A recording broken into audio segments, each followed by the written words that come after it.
Oi pessoal, tudo bem com vocês? Então, na aula de hoje vamos estudar o conteúdo de equação do segundo grau, certo?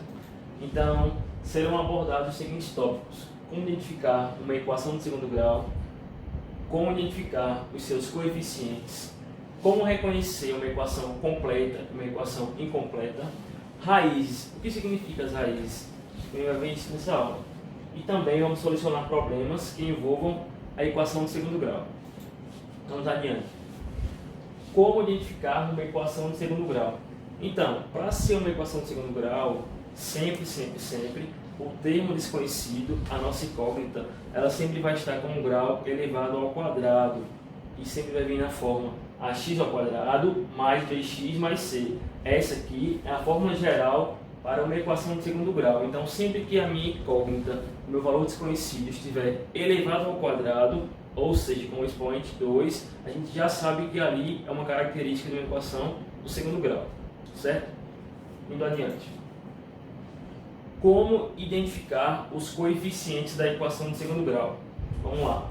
A gente chama de A, de B e de C os coeficientes de uma equação, sendo que o A vai vir sempre acompanhado com o x ao quadrado, o B vai vir sempre acompanhado com o x e o C é sempre o meu termo independente. O que é isso, termo independente, pessoal? É aquele termo que nunca vai vir acompanhado do x. Então, se tem um número que não está acompanhado do x, eu já sei que é o meu termo independente. Então, recapitulando, A é o que vem junto com o x ao quadrado, B vem junto com o x e C é o meu termo independente. Outra coisa importante, o meu A nunca pode ser igual a zero. Então, numa equação de segundo grau, o meu coeficiente A sempre, ele tem que ser diferente de zero. Se isso não acontecer, não é uma equação de segundo grau. Então vamos lá, para alguns exemplos agora. Nosso primeiro exemplo a gente tem 3x ao quadrado mais 4x mais 1. Então eu falei para vocês anteriormente que o número que vem junto com x ao quadrado é o meu A. Então nesse exemplo o meu A vai ser o número 3. O meu B é sempre o meu número que vem junto com o x. Então o meu B aqui vai ser o número 4. E meu C é o meu termo independente, vai ser o número 1. Então nesse exemplo eu tenho A igual a 3, B igual a 4 e C igual a 1. Bem tranquilo. No meu segundo exemplo eu tenho x ao quadrado menos x menos 1. Novamente, recapitulando nosso assunto lá do sétimo ano, em toda equação, quando o meu valor desconhecido não vem acompanhado de nenhum número, eu já sei, já tenho no meu subconsciente que o número vai ser o número 1. Então o meu A aqui, como não aparece número, ele vai ser o número 1. O meu B não apareceu o número, então vai ser que número? Número 1. Lembrando do sinal negativo que tem na frente do número, certo? Então o meu A é 1, meu B menos 1, porque não aparece número, mas tem o sinal negativo, e meu C vai ser também menos 1, certo? No meu terceiro exemplo, eu tenho 9x ao quadrado menos 5x. Então, o número que vem acompanhado do x ao quadrado é sempre o meu coeficiente A. Então, o meu 9 vai ser o A, coeficiente A. O meu B, quem vai ser meu B? Quem está acompanhando o x é o menos 5, então meu B vai ser menos 5. E meu C? Meu C não aparece aqui, então o que vai ser meu C? Quando não aparece o C ou o B, a gente vai chamá-lo de valor nulo, ou seja, ele vai ter um valor igual a zero. Como o C não aparece nesse exemplo, meu C vai ter o mesmo valor de zero, certo? No meu quarto exemplo, eu tenho 5x ao quadrado menos 4 igual a zero. Então agora percebam que o meu A vai ser o 5, porque está acompanhando o meu x ao quadrado. O meu B não aparece, porque o B sempre vem acompanhado do x. E se ele não aparece, qual vai ser o valor dele? Isso mesmo, vai ser zero. E meu C vai ser o menos 4. Então, percebam que em todos os exemplos, o meu A aparece, porque como eu falei para vocês anteriormente, o meu A nunca pode ser igual a zero, certo? O meu B pode ser igual a zero, o meu C também pode ser igual a zero, mas meu A nunca pode ser igual a zero. Caso aconteça, não teremos uma equação de segundo grau. Agora, vamos aprender como reconhecer uma equação do tipo completa e uma equação do tipo incompleta. Lembra que no slide anterior, a gente viu alguns exemplos onde B era igual a zero ou C era igual a zero, certo? Então, essa parte anterior vai ser muito importante agora aqui na frente, para a gente saber quando a gente vai ter uma equação completa e quando teremos uma equação incompleta, certo? Vamos lá. Equação completa. Uma equação de segundo grau, ela vai ser completa quando A, B e C, que são os meus coeficientes, os três forem diferentes de zero, certo? Como por exemplo aqui, 2x ao quadrado mais 3x mais 3. Então, meu A vale quanto? Meu A vale 2. Meu B vale 3. E meu C, que é meu termo independente, vale 3 também. Então, tanto A quanto B quanto C são diferentes de zero. Então, eu tenho uma equação completa, certo? No meu segundo exemplo, eu tenho x ao quadrado mais x mais 1. Meu A vale 1, meu B vale 1 e meu C também vale 1. Então, tanto A quanto B quanto C são diferentes de zero, então tenho mais um exemplo de equação completa, certo, pessoal? Seguindo, equação incompleta. Uma equação de segundo grau é chamada de incompleta quando os coeficientes B ou C forem iguais a zero, ou até mesmo quando os dois forem iguais a zero, certo? Então, pode ser B ou C, ou pode ser os dois ao mesmo tempo. Vamos para os exemplos. X ao quadrado menos 3. Quem é que é igual a zero aqui? Quem é que não está aparecendo aqui? É o meu B, né? Porque a gente percebe que o meu A vale 1, o meu B não aparece, vai valer 0, e meu C vai valer menos 3. Então, se meu B é igual a 0, já tenho uma equação incompleta, certo? No meu segundo exemplo, eu tenho 2x ao quadrado mais x igual a 0. Meu A vale quanto? Meu A vale 2. Meu B aparece? Sim, meu B vale 1 aqui nesse exemplo. Mas meu C está aparecendo? Não. Se ele não aparece, ele tem um valor de 0. Então, C igual a 0 também é uma equação incompleta, beleza? E no meu último exemplo, eu tenho 5x ao quadrado. Então, meu A vale 5, meu B aparece? Não aparece, então meu B vale 0. Meu C aparece? Meu C também não aparece, então meu C também vale 0. Então, como B e C valem 0, eu tenho mais um exemplo de equação incompleta. Lembrando que não precisa necessariamente ser os dois, certo? Pode ser ou só o B ou só o C igual a 0, mas pode também vir casos, como o nosso terceiro exemplo, onde B e C são iguais a 0. Então, quando isso acontece, eu tenho exemplos de equação incompleta, certo, pessoal? Raízes, vamos lá, uma parte muito importante do nosso conteúdo. Raízes. O que significa uma raiz de uma equação, pessoal?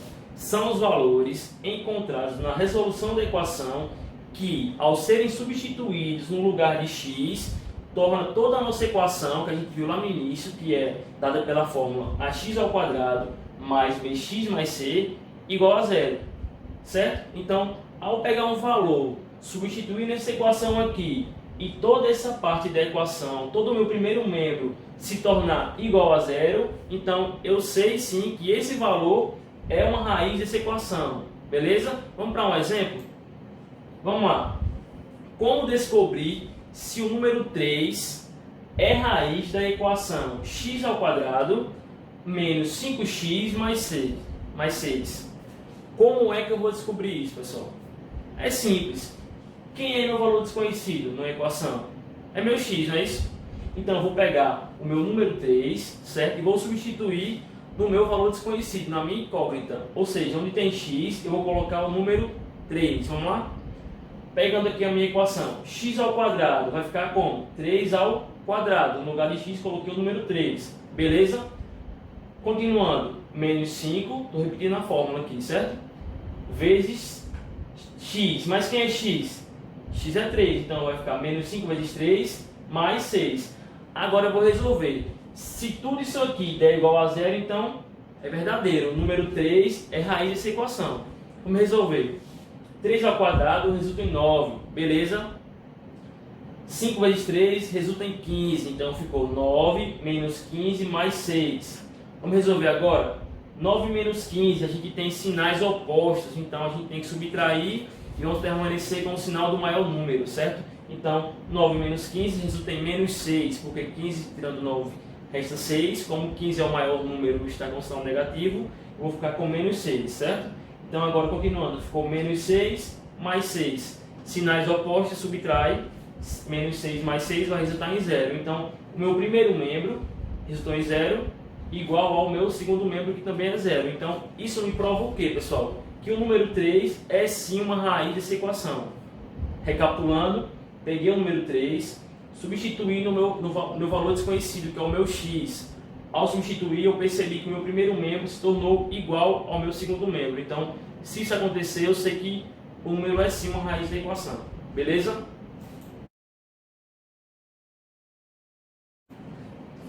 Agora, a gente vai aprender como se calculam essas raízes, certo? Em toda equação de segundo grau, existem até duas soluções.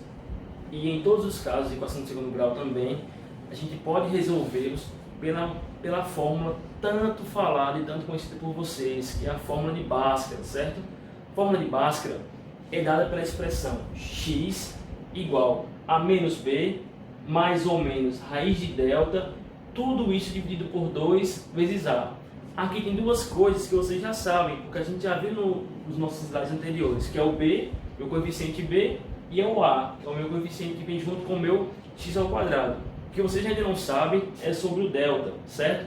O delta é dado pela expressão b ao quadrado menos 4 vezes a vezes c. A e c e b são os coeficientes que vocês já conhecem, certo? O delta, pessoal, vai ser de uma importância muito grande. Vou te falar agora por quê, certo?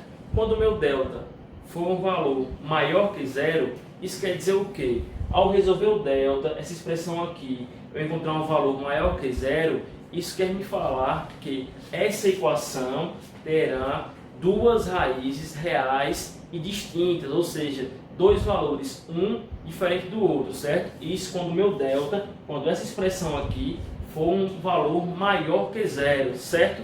Quando o meu delta for igual a 0, ao resolver essa expressão, eu estiver o resultado 0, encontrar o resultado 0, isso quer me falar o que, pessoal?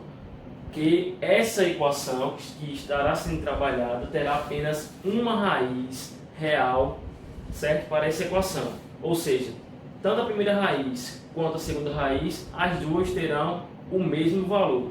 Beleza? Já falei do delta maior que 0, já falei do delta igual a 0. Agora, e quando o delta for menor que 0? Ou seja, quando essa expressão der um número negativo. Isso quer dizer que essa equação que vai estar sendo trabalhada na questão não vai possuir raízes reais. Beleza?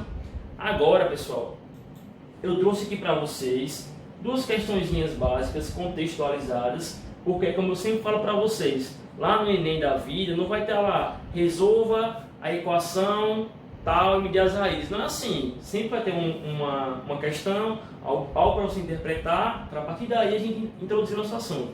Certo? Agora vamos para a parte da resolução das questões. Eu trouxe aqui dois exemplos para vocês de questões contextualizadas, porque, como eu sempre falo para vocês em sala de aula, nos vestibulares da vida nunca vai vir a equação pronta só para a gente encontrar as raízes. Não caiam nessa, nunca vai vir assim a questão. Então, a gente sempre vai ter que ler o problema, interpretar a questão e, a partir daí, introduzir nosso conteúdo. Então, a primeira questão fala o seguinte: o quadrado de um número aumentado de 25 é igual a 10 vezes esse número. Que número é esse? Então, agora, pessoal, a gente vai lembrar um pouquinho da aula de equação do primeiro grau, onde a gente aprendeu a interpretar equações. O quadrado de um número, como pode ser representado? Se é um número qualquer, posso chamá-lo de x, correto?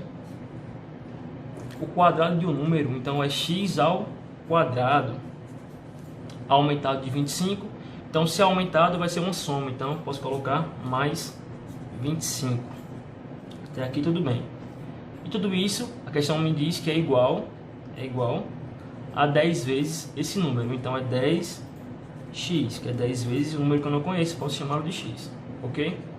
Mas, lembrando lá do início da nossa aula, a gente aprendeu também que a fórmula geral para a equação do segundo grau é dada por ax ao quadrado mais bx mais c, e tudo isso igual a 0. Então, essa fórmula me diz que em toda equação o segundo membro só pode ter um número 0. Então, quando isso não acontecer, como nesse caso aqui, ó, a gente está tendo 10x, a gente então tem que jogar esse valor para o primeiro membro. E quando a gente muda de lado na equação, a gente também tem que mudar o sinal do número. Então vamos organizar isso aqui. Na frente, a gente aprendeu que sempre vem o coeficiente A, que aqui vai ser meu x ao quadrado, certo? Depois do A vem o coeficiente B, ele sempre vem acompanhado do x. Então, como estava 10x positivo, vai passar para o primeiro membro negativo, com a troca de sinal. Então vai ficar menos 10x, o mais 25 permanece, é o nosso termo independente, mais 25, e tudo isso igual a zero. Pronto, agora já tenho aqui a minha equação montada. Agora a gente vai para o passo a passo da resolução da minha equação de segundo grau. O meu primeiro passo, como já foi dito para vocês em sala de aula, certo? Meu primeiro passo é identificar quem é meu A, quem é meu B e quem é meu C. O meu A, a gente também já sabe que é sempre o número que vem junto com o meu x ao quadrado. E quando ele não aparece, eu tenho que ter em mente que é o número 1, sempre o número 1. Se vier o sinal negativo, também tem que acompanhar o número, certo? Porém, nesse caso, a gente percebe aqui que o meu A, ele não vem acompanhado de nenhum sinal, então logo vai ser positivo. Então meu A vale 1 positivo. O meu B a gente também sabe que vem sempre acompanhado do x. Quem acompanha o x aqui, pessoal? É o menos 10. Então eu vou colocar aqui o meu valor, menos 10. Beleza? E o meu C é o meu termo independente, é o valor que não vem junto com nenhuma letra, que nesse caso é o número 25 e ele está positivo. Então aqui é o nosso primeiro passo, identificar quem é A, quem é B e quem é C. Ok. Agora, o nosso segundo e mais importante passo, certo? Por que eu falo mais importante, pessoal? Porque aqui a gente vai determinar quem? O valor do nosso delta. E, para quem prestou atenção na aula, aprendeu o que? Se meu delta for um valor maior que zero, isso quer me dizer o quê? Que a minha equação terá duas raízes reais e distintas. Se meu delta for igual a zero, isso quer me dizer o quê? Que eu vou ter apenas uma única raiz real. E se meu delta for menor que zero, isso quer dizer o quê? Que a minha equação não terá nenhuma raiz real. Então eu posso parar dali mesmo, certo? Então vamos descobrir aqui o valor desse delta. Relembrando a fórmula de delta, pessoal, a gente sabe que é b ao quadrado menos 4 vezes A vezes C. Quem não está lembrando da fórmula, você vai voltar no início do vídeo que eu deixei bem explicadinho lá para vocês, certo? Então agora é só substituir quem é B, quem é A e quem é C, não é isso? Então quem é meu B? A gente descobriu que B vale menos 10, então vamos colocar aqui menos 10 ao quadrado. E vou repetir o restante da fórmula. Menos 4 vezes quem é meu A? Meu A vale 1 vezes quem é meu C? 25. Beleza? Novamente a gente vai relembrar conteúdos que a gente já estudou. Parte de potenciação. A gente aprendeu que sempre que a gente tem um expoente par, como é nesse caso aqui, o meu resultado sempre vai ficar positivo, independente da base, certo? Então, menos 10 ao quadrado é 10 vezes 10, que dá 100. Ficará positivo, beleza? Outra coisa, nessa parte aqui você vai multiplicar 4 vezes A vezes C. Eu indico que vocês façam logo o joguinho de sinal entre os três valores, certo? Então vamos lá. O 4 possui o sinal negativo, o 1 possui o sinal positivo e o C possui também o sinal positivo. Então vamos para o joguinho de sinal. Menos com mais uma multiplicação fica menos. Com mais o 25 permanece também o menos. Então vou colocar aqui o menos. Já fiz o sinal dos três números, certo? Agora é só multiplicar, uma operaçãozinha simples que vocês já sabem. 4 vezes 1 resulta em 4. 4 vezes 25 resulta em 100. 100 menos 100 resulta em 0. Então, descobri agora o que? O valor do meu delta. Delta igual a 0. O que eu falei para vocês? Sempre que delta é igual a 0, isso quer me dizer o quê? Que a minha equação de segundo grau terá apenas um único resultado, ou seja, uma única raiz. E agora, retornaremos ao início da fórmula, que é x igual a menos b, mais ou menos a raiz de delta, tudo isso sendo dividido por 2 vezes a. A gente já sabe quem é o meu b, quem é o meu delta e quem é o meu a. Então tá tranquilo agora, são operações simples que todo mundo sabe fazer. Vamos lá, x menos, quem é meu b? meu B vale menos 10, então vamos colocar entre parênteses para não ficar dois sinais juntos, certo? Menos 10, repetir o sinal de mais ou menos, raiz de, quem é meu delta? Meu delta é 0, então eu fico 0, tudo isso sendo dividido por 2 vezes 1, porque eu sei que A vale 1, certo? Prosseguindo aqui, x ficará igual, joguinho de sinal, menos com menos, vai ficar então mais 10, mais ou menos, raiz de 0, então que número que multiplicado por 0 resulta em 0? O próprio 0, então vai ficar 0, tudo isso dividido por 2, porque 2 vezes 1, 2, tranquilo. Agora vamos encontrar x1 e x2. Antes de iniciar, a gente tem que lembrar que o meu delta deu igual a 0, então o meu x1 e o meu x2 tem que dar o mesmo valor, porque a gente sabe que quando o delta é igual a 0, teremos apenas uma única raiz, um único resultado, certo? Para x1, a gente sempre utiliza a soma, e para x2 sempre utilizamos a subtração. x1 mais 10, pego agora o sinalzinho de mais 0, dividido por 2. 10 mais 0 resulta em 10, dividido por 2, 5. Então eu já sei que tanto x1 quanto x2 vai ter o valor de 5. Mas para provar a gente vai fazer também o x2, certo?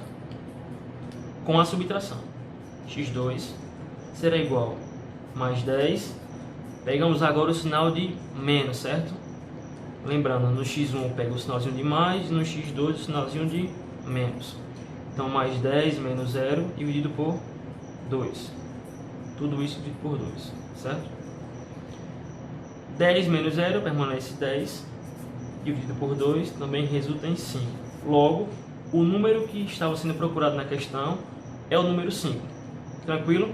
A segunda questão eu vou deixar como desafio para vocês que vocês respondam e me mandem, certo? Então, pessoal, por hoje é isso. Fiquem com Deus e um grande abraço.